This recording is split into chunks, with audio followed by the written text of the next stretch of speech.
বাংলাদেশ এই মুহূর্তে খুবই অস্থিরতার মধ্যে দিয়ে যাচ্ছে, এর কথা অস্বীকার করার কিছুই নেই। যদি এমন চলতে থাকে, আপনারা কিভাবে এই দেশকে সংস্কার করবেন? এই দেশের যে অবস্থা এখন, যে কোনো মুহূর্তে এই দেশে গৃহযুদ্ধ বা দাঙ্গা লেগে যেতে পারে।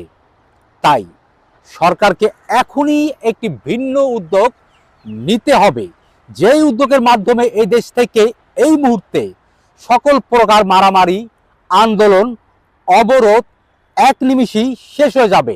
হ্যাঁ, তেমনই এক উদ্যোগের কথা জানাতে এসেছি আমি, আগুন আহমেদ।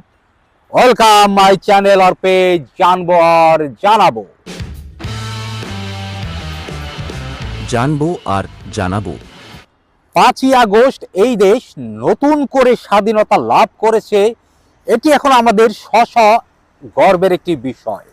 কিন্তু এই স্বাধীনতাকে আমরাই বর্তমানে কুলুষিত করছি। আনসারদের আন্দোলন, এখন কি দরকার ছিল এই আন্দোলনের? কলেজে কলেজে মারামারি, ছাত্ররা কি নেশাখোর না মাদকাসক্ত?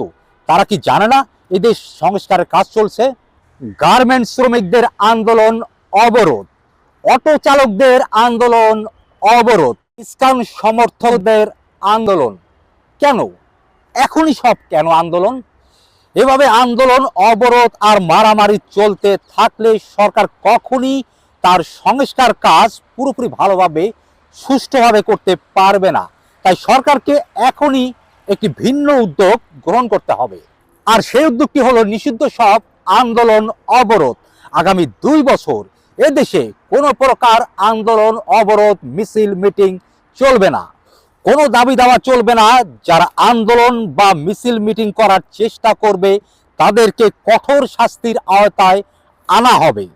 আর এই কথাগুলো সরকারের প্রধান উপদেষ্টা নিজেকেই ভাষণ দিয়ে জনগণকে জানাতে হবে।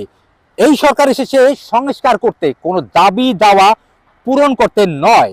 সরকারকে সবাই মিলে সহযোগিতা করবে, তা নয় দেশকে সবাই অস্থির করে তুলছে। আরেকটি কথা প্রধান উপদেষ্টার উদ্দেশ্যে বলতে চাইছি। প্রধান উপদেষ্টা, আপনাকে এভাবে ইঁদুরের গর্তে বসে থাকলে চলবে না। প্রতিটি বিষয় নিয়ে আপনাকে জাতির উদ্দেশ্যে ভাষণ দিয়ে জনগণকে জানাতে হবে।